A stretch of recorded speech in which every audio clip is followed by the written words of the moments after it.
Welcome back to the Deep Dive. And today, we're taking a deep dive into something that sounds simple enough, religious Taoism. But we're going to be using the Stanford Encyclopedia of Philosophy as our guide for this.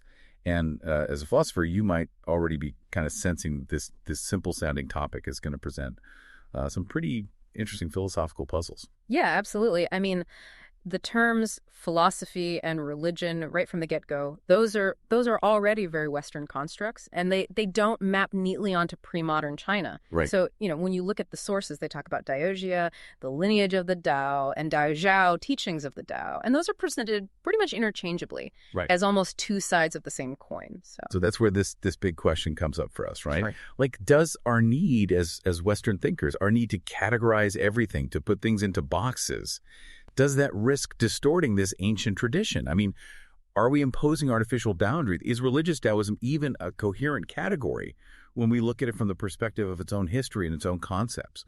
And if we go ahead and kind of artificially separate what we perceive as the religious from the philosophical, are we missing the point?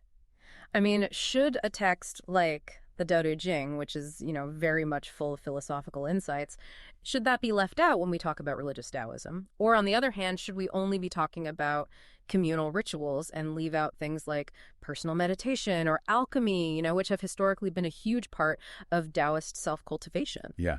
And so that really brings to light the danger here of, taking our own cultural baggage, our Western models, and trying to force them onto this tradition, which may be working with very different concepts, very different categories.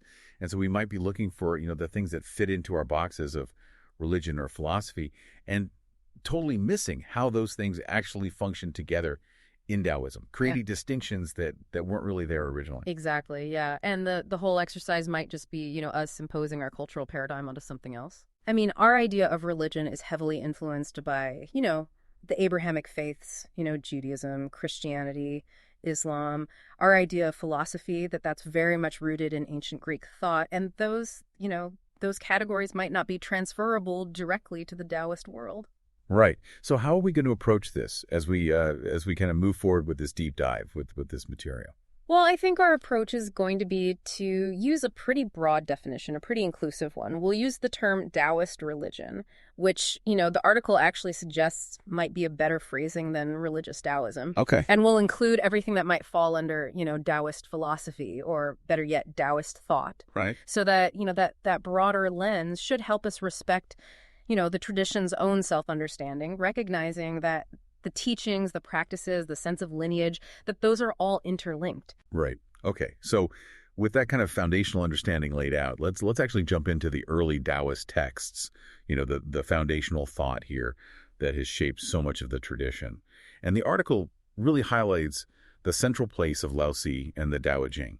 Absolutely, yeah. The Tao Te Ching is considered to be the ultimate source for pretty much every Taoist school or lineage throughout history. Even if there's some debate among scholars about, the historical figure of Laozi himself or, the exact lineages, the text itself has functioned as this, fundamental point of reference, a kind of an anchor for Taoist identity. And how so? In what ways has the Tao Te Ching really functioned as that touchstone?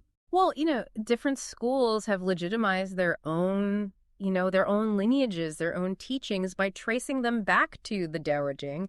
They might say that, their way originated from a revelation by Laozi, whether they're seeing Laozi as a historical person or as a deity. Maybe they'll place Laozi in this long chain of transmission, maybe going back even to prehistory. Yeah. Or, sometimes they just incorporate phrases or concepts straight out of the Tao Te Ching into their own scriptures. Right. So in all these ways, Laozi and the Tao Te Ching become, a primary point of reference, like a way for Taoists to say, this is where we come from, this is what defines us. Right. And then, of course, we have the Zhuangzi. It's generally considered, the next most important early text. Yeah. And then there's the Liezi, which has a little bit of a more complicated scholarly history. Yeah, that's right. So the Zhuangzi, especially its inner chapters, which are thought to be, directly from Zhuangzi, they're considered the second pillar of early Taoist thought. Now, the Lizi's authenticity, that has been debated, by scholars. Some people think that parts of it might have actually been written much later, but more recently there's been a kind of a reevaluation of its place, partly because it seems to preserve some fragments of the Zhuangzi that we might not have otherwise. Okay. So let's dive a little deeper into the Tao Te Ching. What are some of the key themes and ideas that, a philosopher would find particularly interesting? Well, I think the Tao Te Ching is mainly dealing with three interconnected subjects: the Tao itself, the enlightened individuals, the sage, Shengren, and then the ruler and the principles of government. So it's pretty revolutionary in how it uses this term Tao to mean, the very origin and the foundation of all existence. So as this ultimate principle, the Tao is beyond our ability to fully grasp it intellectually. Right. I mean, it's formless, it's constant, it's eternally present. You can't define it. It's ineffable. And the text even says, that we're just calling it Tao because we have to give it a name. We're kind of forced to. Right. But even though it's formless and undefinable, it's not portrayed as like a passive void or something. Yeah, right. No, not at all. The Tao Te Ching talks about the Tao having an essence, which is, the source of its self-manifestation. And this unfolds spontaneously, without any conscious intent. Okay. Through the principle of wu wei, which is often translated as non-doing. Mm-hmm. But it's really important to understand that wu wei doesn't mean just doing nothing. It means acting in a way that's profoundly aligned with the natural order, avoiding, imposing your own will. So it's not inaction, but it's this kind of effortless effectiveness, profound alignment with the way things are, which I think for a philosopher that's a radical rethinking of agency itself. Oh. And so the faculty through which the Tao manifests, through which it brings forth all the individual things, that's called De, which is often translated as virtue or potency. Mm-hmm. So under that aspect, the Tao is kind of like the beginning of the world and the mother of the world. And the text actually talks about, this duality. It says the absolute Tao and the relative, the manifest Tao, that they come forth together. And that's a mystery. Right. And then how does the figure of the sage, Shengren, the Taoist sage, how does that fit into this understanding? And how does it differ from, say, like the Confucian ideal of the sage? Yeah, that's a really key distinction for a philosopher. In Confucianism, the sage is someone who embodies, the highest ethical ideals like benevolence and righteousness. Mm. But the Taoist sage operates in the world by emulating the Tao. And the Tao Te Ching even suggests that, those Confucian virtues, they only become necessary when the Tao is abandoned. So the Taoist sage doesn't act out of, personal ambition or desire. They avoid unnecessary intervention. They don't try to control things. Instead, they respond to circumstances. Right. They position themselves kind of behind others. And this is all part of their practice of wu wei. So, no doing, yet nothing is not done. They're mirroring the Tao's own effortless efficacy. It's a totally different way of thinking about action, about engaging with the world. And, Yeah. and this idea of wu wei, it also applies to the realm of government, according to the Tao Te Ching. That's right, yeah. The Tao Te Ching says that the ruler, they should govern the kingdom the same way the sage acts in the world, through wu wei. So, enacting minimal laws and regulations, letting people govern themselves naturally. The idea being that if the ruler acts in accordance with the Tao, with minimal intervention, then true order and harmony will emerge. The text even says that relying on Confucian virtues to govern is kind of a sign that society is already in decline, that the country is in confusion. Okay. So then moving on to the Zhuangzi, it seems to build on Laozi's ideas about the Tao, but with its own, distinct philosophical emphasis. Yeah, exactly. Zhuangzi agrees with Laozi on, the basic nature of the Tao, that it's ultimately real, that it manifests in these subtle ways, but that it doesn't have any intentional action or felt form. It's self-generating. But Zhuangzi kind of goes deeper into the question of how can we, with our ordinary minds that are always making distinctions and categories, how can we ever really comprehend the absolute Tao? Right. Because, if the Tao is not a separate object, then our normal ways of understanding, which are all about, distinguishing between self and other, right and wrong, this and that, those ways of understanding aren't going to work. Right. We can't grasp it. So for Zhuangzi, our everyday ways of thinking actually create obstacles to understanding the Tao. Right, yeah. He argues that the way our ordinary mind works, it depends on relative concepts. And that actually prevents us from accessing the absolute. So for him, the only way to know the Tao is through what he calls the knowledge that does not know, which is, a kind of intuitive understanding Right. that transcends our normal intellectual processes. And this epistemological stance, it really informs his idea of the realized person, the Zenren, or the true man, Yeah. right? Absolutely. The true man for Zhuangzi is someone who has attained this, this profound inner freedom. Right. They're not attached to material possessions. Right. They're not, elated by success or despondent by failure. They don't worry about the future. They're free from the fear of death and the yearning for life. So compared to the Tao Te Ching, there's a lot more emphasis here on this inner freedom, this liberation from social norms, from ingrained thought patterns, from the belief in fixed essences, from a rigid sense of self-identity. Right. And it seems like Zhuangzi also shared Laozi's skepticism about conventional ethics and how effective those can really be in politics. Yeah, that's right. Zhuangzi is pretty disillusioned with the idea of, using these conventional ethical virtues as a basis for good government. He sees things like benevolence and righteousness as ultimately kind of entangled and confusing. And he uses these really vivid analogies to show how futile it is to try to govern the world in that way. Like, he compares it to trying to walk across the ocean or asking a mosquito to carry a mountain. Right. So for Zhuangzi, the enlightened ruler is someone whose achievements seem effortless, whose people don't feel dependent on him, Right. and who allows, all things to flourish according to their own nature, which again echoes, Laozi's idea of wu wei in government. So these early texts are really providing like this rich philosophical foundation. And the article mentions how, even centuries later, the Zhuangzi was hugely influential in the Shanking school. Yeah, that's right. From around the 4th century CE onwards, the Zhuangzi became a major source of inspiration for the Shanking school. It provided, lots of ideas, concepts, terminology that found their way into later Taoist writings. And 2 good examples of that are fasting of the mind, Sincai, and sitting and forgetting, Zhuowang. Now, in the Zhuangzi itself, those terms describe, the inner state of the realized person. It's about purging the mind of clutter, transcending self-consciousness. Right. But in later Taoism, they became actual methods of self-cultivation. Okay. So we've got this philosophical groundwork laid out. But how did what we call religious Taoism actually come about? How did it develop beyond those core philosophical ideas? Well, that's where we start to see the practices and the beliefs that go beyond the core philosophy. And there are several key elements that were really important in the early development of what we now call Taoism. Things like exorcism, the idea of far roaming, the role of the Feng Shi, the masters of the methods, then the emergence of Huanglao Taoism, and then the very important development of the divinization of Laozi. Okay, so let's start with exorcism and its connection to what some people call shamanism. Yeah. So in early China, there was this widespread belief that illnesses and, various kinds of misfortune, that those were caused by malevolent spiritual entities, by demons, basically. Yeah. And the Wu, who are often translated as shamans, they were the practitioners who dealt with this. Right. They were seen as, intermediaries or healers who could interact with that demonic realm and administer remedies like talismans, fu, or herbal medicine.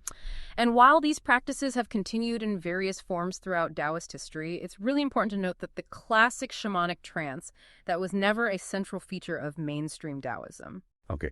And what about this idea of far roaming?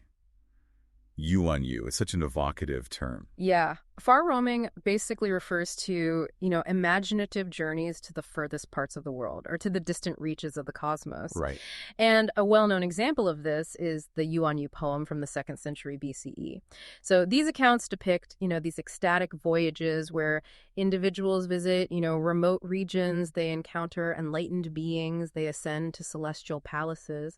And later Taoist traditions actually adopted this imagery in various ways. So, in breathing techniques and meditation practices where you visualize yourself, walking on constellations, and as symbolic narratives of, initiatory journeys undertaken by saints and immortals who go and receive teachings from divine beings. Wow.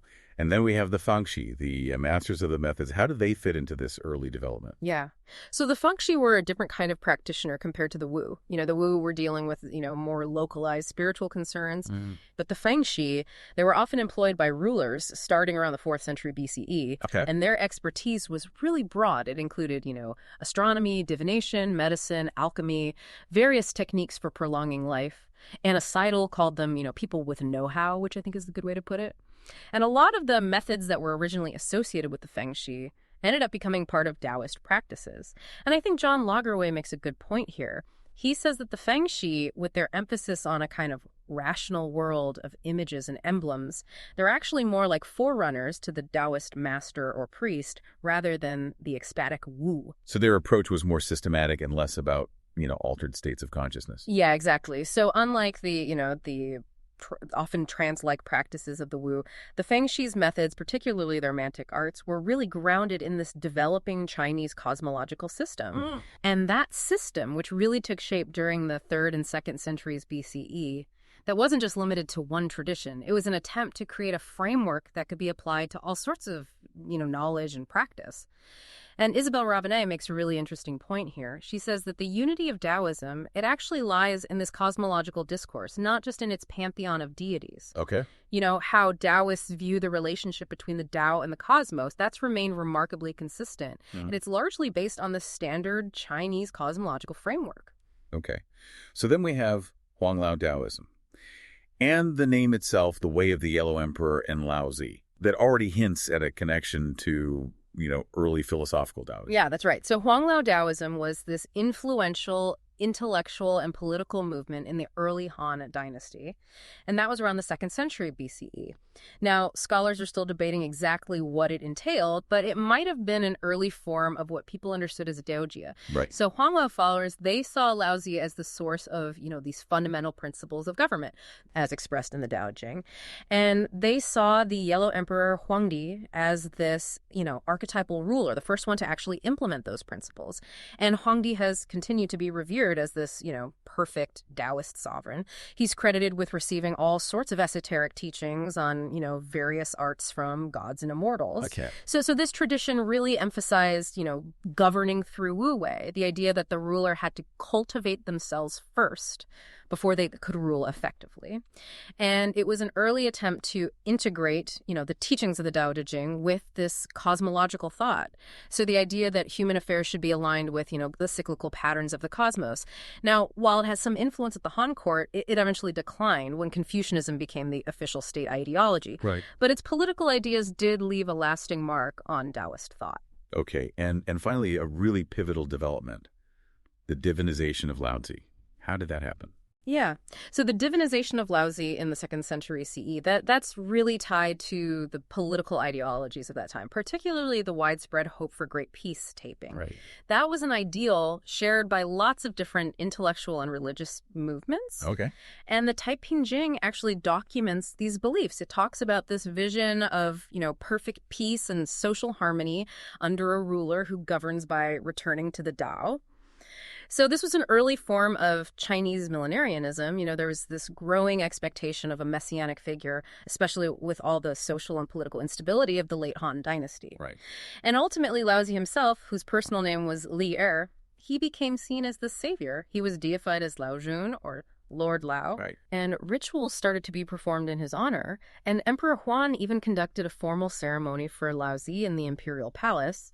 And then the Laozi Bianwujing really solidified this development. It portrays Lord Lao as periodically descending to earth to give his teachings. So the Tao effectively becomes this active force in the human world, intervening. And the historical Laozi is just one of his manifestations.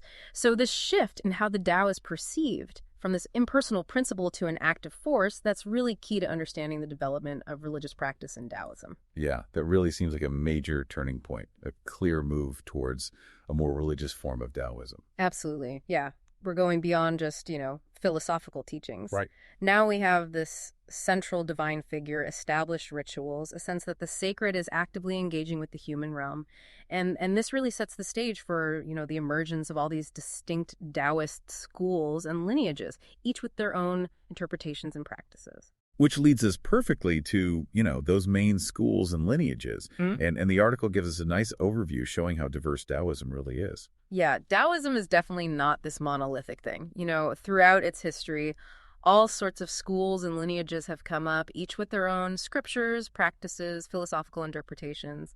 And one of the first the Tianxi Dao, or the Way of the Celestial Masters, that's generally seen as the first major organized Taoist religious movement. Right. It was founded in the 2nd century CE by Zhang Daling, and they set up this hierarchical structure, based on these registers. They saw illness as a result of moral failings, Okay. and they developed their own unique healing rituals.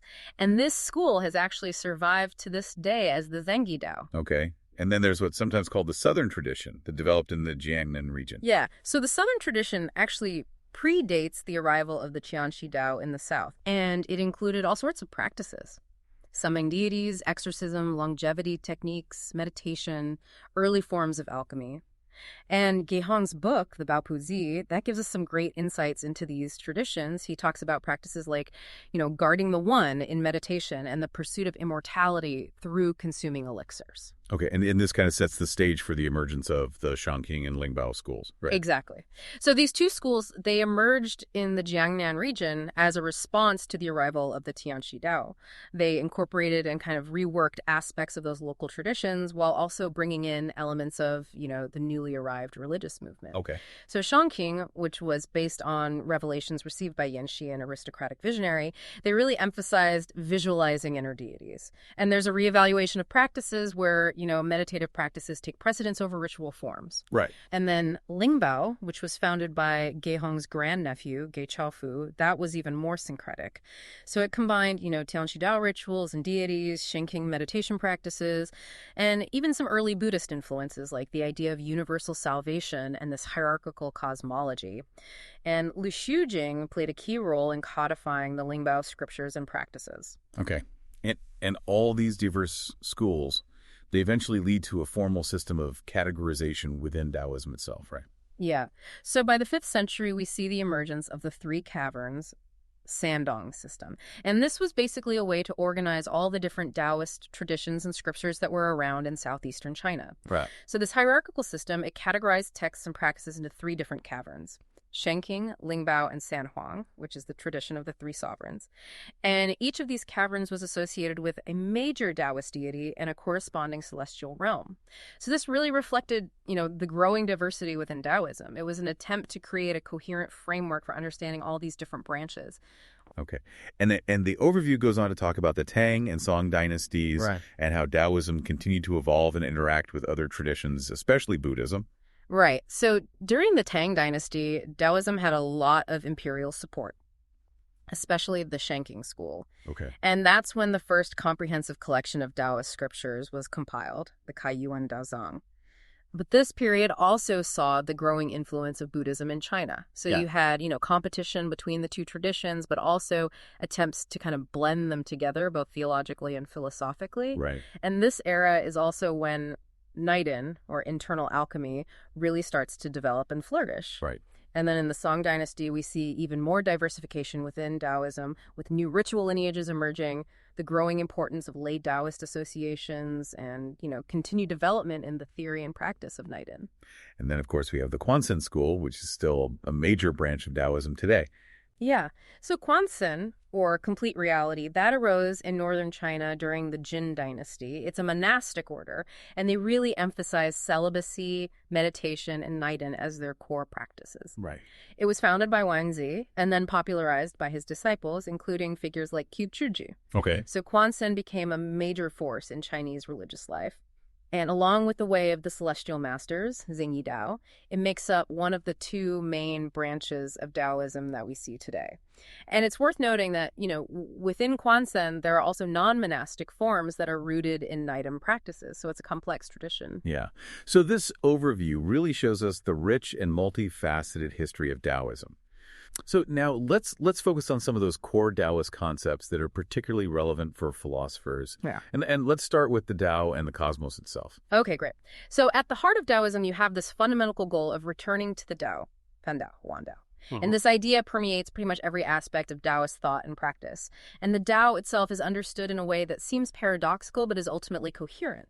It's seen as both the ultimate loose, Wuji, so absolute nothingness, with no definable attributes that we can grasp with our limited minds, and as the great ultimate, Taiji, the supreme principle of unity, from which all multiplicity and differentiation comes. So think of these not just as, cosmic elements, but as the building blocks of the universe, but also of yourself. Right. You're a microcosm reflecting the macrocosm in this very intimate way. So it's both beyond all existence and the very source of all existence at the same time. Exactly. The Tao encompasses every definition, every form, every quality that makes up the 10,000 things, Wanweo, but it's not limited by any of them. Right. Everything comes into being within the Tao, but the Tao itself isn't reducible to any one thing or even to all things put together. Yeah. And this duality is really beautifully expressed in the Tao Te Ching. It talks about the Tao as both the unnameable absolute and the generative mother of the world. Right. And these two aspects are often connected to the cosmological concepts of Xiantian, which means pre-celestial, representing the state before the cosmos manifested, and Huqian, which means post-celestial, the state after the cosmos has come into being. And from this, Tao emerge. Yeah. The basic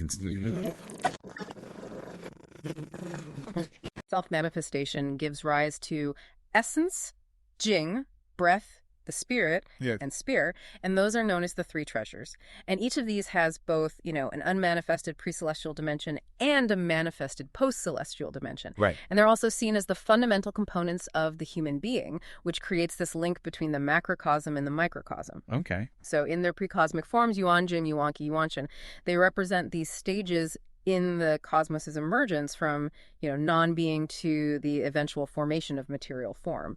And then Shen is understood to govern non-material entities, Jing governs material entities, and Qi is this vital energy that animates and sustains everything.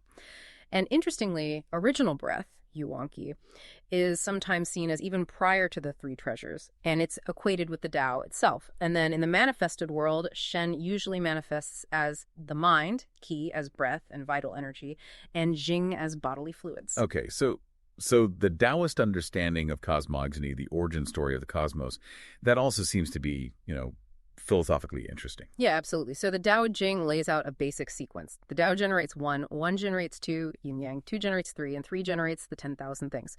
Now, other Taoist texts might have, more elaborate versions or slightly different versions, but the underlying principle is always this descent from primordial unity to the multiplicity of the manifest world.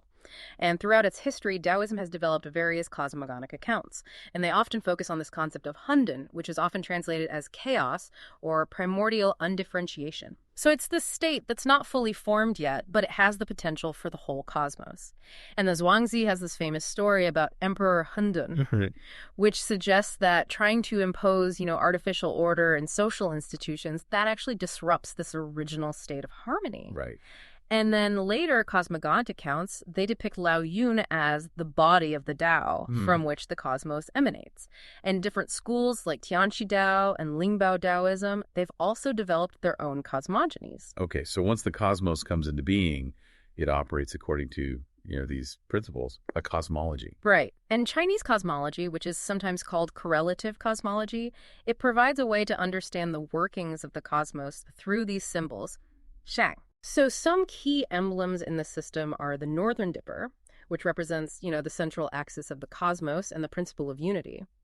Then there's yin and yang, which are these complementary forces that generate and regulate everything. The 5 agents, wuxing, which are used to classify and relate different parts of the cosmos. And the 8 trigrams of the Yijing, which represent different dynamic states of yin and yang. And from a Taoist perspective, the 5 agents are seen as modes or manifestations of original breath. Okay. And earth, or soil, plays a really key role as the central element that connects everything back to the underlying unity. So this cosmology isn't just about representing, how unity unfolds into multiplicity. It also informs and structures various Taoist practices that are aimed at, returning to the Tao. And what's really interesting here is how Taoism uses the body as a metaphor, a living metaphor. That the body is a microcosm reflecting the cosmos as a political state, as a landscape. And it's not just about physical health. It's about aligning these inner landscapes with the external reality. Okay. And moving on, the Taoist idea of soteriology, the doctrine of salvation or liberation, that also seems to have some really interesting philosophical implications. And of pursuit of longevity, even immortality, that seems to be a major theme here. Yeah, definitely. The terms, long life, so Xing and immortality, BZ, pop up everywhere in Taoist literature.